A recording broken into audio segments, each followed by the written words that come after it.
Why the quietest footballers make the greatest leaders. Your team is losing 3-0, 10 minutes left. One captain is screaming at the ref, pointing fingers, losing his mind. Another captain says nothing, just walks over, puts a hand on a teammate's shoulder, nods once. Which one do you actually trust in that moment? Be honest, it's never the loud one. So why does the quiet guy get more respect than the guy who won't stop shouting? Do you know what actually makes a player follow someone when everything is falling apart? Most people think leadership means energy, shouting, barking orders. But that's wrong, almost completely wrong, and it's one of the biggest myths in football. Let's break it down. Scientists who study stress found something wild. When people are already stressed, loud aggressive leadership makes them more stressed. But calm leadership? It does the opposite. It calms people down. This is called emotional contagion. Basically, emotions spread from person to person like a cold.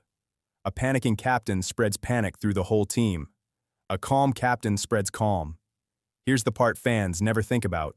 In the middle of chaos, noise, tired legs, nobody wants more emotion thrown at them. Players want one person who looks completely unaffected. That's who their brain locks onto. That's who they follow. And here's a question for you.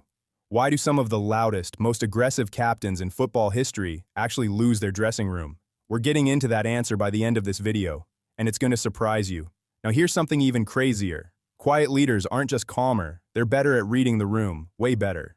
Researchers found that quiet people naturally observe more before they act. On a pitch, this means a quiet captain notices things first. A teammate losing confidence, body language shifting, a tactical problem building. Why? Because they're not busy filling every silence with noise. Their brain has room left to actually watch what's happening. That's why a quiet leader says one sentence at exactly the right time, instead of talking nonstop for 90 minutes. And that one sentence hits 10 times harder. Because it's rare, it's specific, and everyone knows it means something. If this is already messing with how you see leadership, smash that like button and subscribe. Seriously, it helps us reach more people who actually want to understand the real psychology behind this game. Here's the real difference between quiet leaders and everyone else. It's not about being quiet. It's about something called earned authority.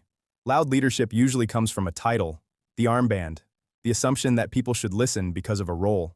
Quiet leadership is built completely differently, match after match, staying calm when things go wrong, never needing to shout to be taken seriously.